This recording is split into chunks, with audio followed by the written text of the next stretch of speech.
yaitu mengenai menganalisis struktur teks cerpen dan unsur kebahasaan dari teks cerpen. Nah, sebelum kita masuk kepada materi yang akan kita bahas selanjutnya, apakah masih ingat tentang KD atau materi yang kita pelajari sebelumnya, yaitu tentang menyimpulkan teks cerita pendek? Apakah masih ingat?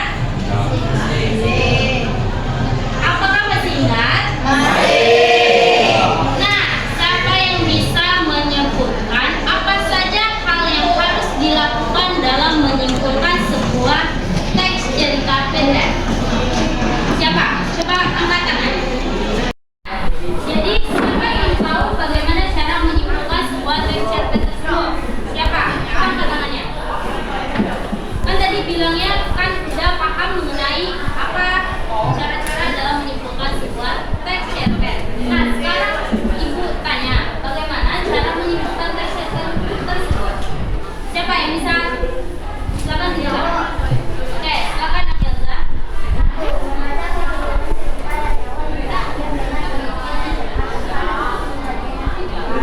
Nah, yang kedua. Yang ketiga.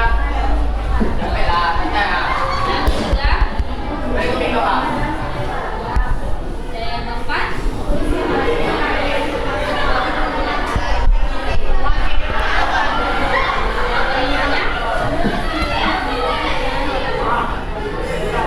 Jadi ada 5 cara dalam menyimpulkan sebuah teks cerpen.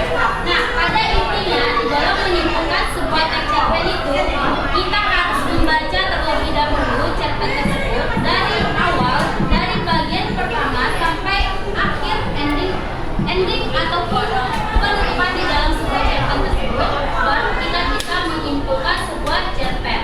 Nah, jadi untuk menyimpulkan sebuah teks cerpen sudah paham semua? Apakah sudah paham semua? Nah, jadi untuk hari ini kita masuk kepada KD baru, yaitu menganalisis struktur dan unsur kebahasaan teks cerpen, yaitu KD 4.3.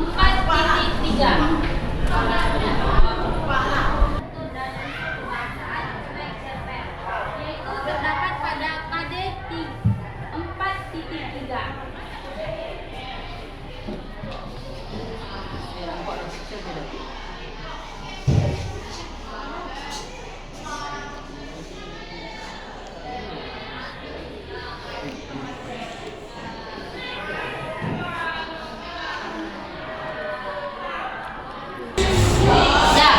Yaitu tentang menganalisis struktur dan unsur kebahasaan teks cerpen. Dimana di sini ada dua label, yaitu struktur dan kebahasaan. Nah, untuk pertemuan kali ini kita akan membahas terlebih dahulu yaitu mengenai struktur teks cerita pendek. Nah, apakah anak-anak ibu semua sudah membaca di rumah mengenai materi tentang struktur dan unsur kebahasaan teks cerpen? Sudah? Nah, jadi untuk di dalam menganalisis struktur dan unsur kebahasaan teks cerpen itu, apa saja yang ada di dalam sebuah struktur teks cerpen? Apa saja? Yang pertama ada apa? Orientasi, komplikasi, resolusi. Nah, jadi ada berapa struktur dari sebuah teks cerpen tersebut? Yang pertama ada yang namanya Orientasi, yang kedua komplikasi, yang ketiga evaluasi, lanjut ke nah, siapa yang bisa menjawab pertanyaan ibu mengenai apa yang dimaksud dengan orientasi? Silakan Nendu. orientasi berisi dalam Jadi apakah semuanya kedengaran? Tidak. Silakan diulangi kembali Nendu. Apa yang ada di dalam sebuah orientasi? orientasi berisi penjelasan pokok dan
Apakah kelompok lain juga menemukan hal yang sama? Terdapat pada paragraf 3 sampai lanjut kelompok Struktur teks cerpen evaluasi terdapat pada paragraf 9. Apakah kelompok lain juga menemukan hal yang sama?